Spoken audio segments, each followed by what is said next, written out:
Hey everyone, Scott with Beydler's Manibolt driller again. Yesterday I did a repair on my Excursion. You'll probably see in another video. There I had 3 exhaust studs broken, and repair went pretty well. Today I wanted to show you a kind of a unique repair that I think some might come across. Let's say if you're in a shop and you have somebody trying to do a repair and ended up being a catastrophe. Maybe they drill off center or something and it's not looking good. There's a way to repair it. Here I want to demonstrate using a letter P here, which is made for a helicoil. Here is our newest template set here. These are for the GM 4 and 5 and 6 cylinder motors. I have them displayed as the 2.9, 3.5, 3.7 and the 4.2. I'm sure there's more variations out there, but this is kind of a unique pattern here as far as in between, like say for instance the 6 cylinder, right in between the two, in between the cylinders there, it's a symmetrical pattern. So let me show you the cylinder head here as I put the camera over here. Here I got the cylinder head. So here's cylinder 6, 5, 4, 3, 2, and 1. In between 3 and 4, this is kind of a bolt pattern that is mirrored off each other. It's symmetrical.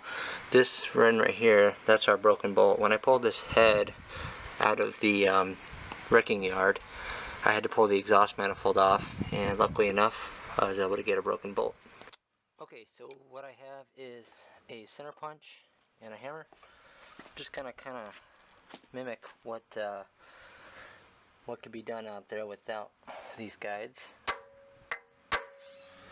Okay, so I got somewhat of a center in there, and what I grabbed was a 3/16 drill, just something that's worth doing. Maybe I should put oil in it. I don't know. I'm just gonna leave it, cut it dry, see what happens.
Okay, let me talk to you about why there's 3 templates. The 4-cylinder, like the 2.9 and other leaders that have this pattern here, you will come across this exact pattern here. That's just how it is. So that's what came about with this template here. So this is kind of like the main body here. So on a 4-cylinder you'd only use this, and it'll serve all tapped holes if needed. The 5-cylinder would also use this, and to get these rear holes, if you have to, you would not use this, but you would use the one that says 4 and 5-cylinder here, and that goes on there like so. You bolt it on here. Even if you had these were let's say stripped out, or you need to repair these and these weren't even, and you couldn't even use these, you still have this down here to hold on to, or vice versa. It's very very flexible. On the 6-cylinder we have another template that's just like this, but it will fit this pattern of the last 2 cylinders, and that's the one there. that says 5 and 6, and that just simply goes on like that. The other template that fits here is really similar to this one here, except for this hole here is a little bit higher than this one here. That's the only difference. Let me show you here. So if I was to stack these two, you can see how that one is off center here a little bit.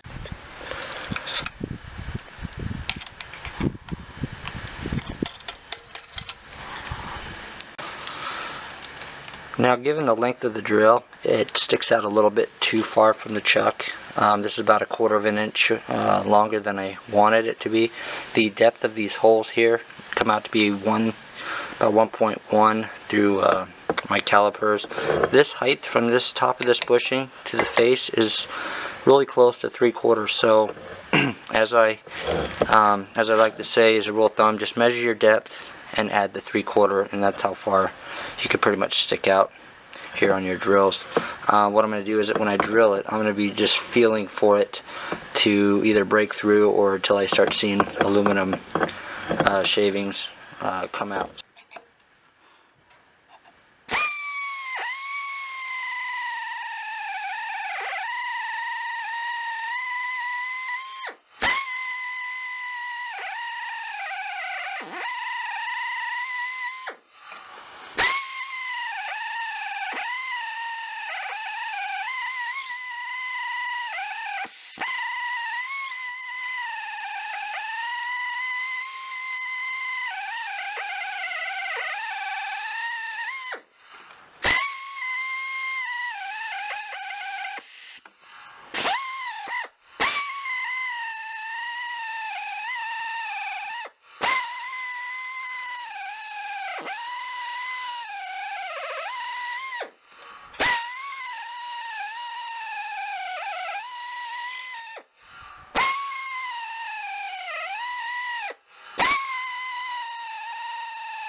So I needed to dump the memory on my camera here. It was filling up fast. About 2 feet away, I would notice this. I don't know if this came out of the head here. I don't know if the end of these bolts have that infamous smaller diameter at the end. I know the GM, the LS motors and stuff do. I don't think this was it, but this is pretty much what you can expect if you drill small and then go big. The end of that kind of pops off and it sits there at the bottom free, and then when you're drilling with the big drill, you're kind of spinning it around. You're not really cutting, you're just spinning on this thing. So this could have been from another repair or something that it just fell down on the floor, but I happened to notice it. So other than that, I thought it's kind of an interesting find. So what I did here is got this all ready. I'm just going to eyeball it nice and square and tap away.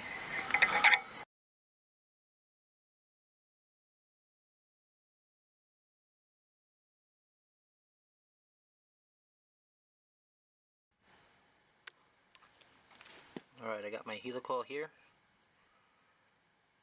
I'll try to put it in, see what happens. Fits real nice. I go about I don't know, once the last tab of it goes under flush, I'll give it a half a turn or so, you know, just to guarantee that this is under, and that it is. Looks good. So all I gotta do is just knock that tab out, and in a real world situation, be able to put the manifold back on and get this thing on the road. Thanks for watching, guys.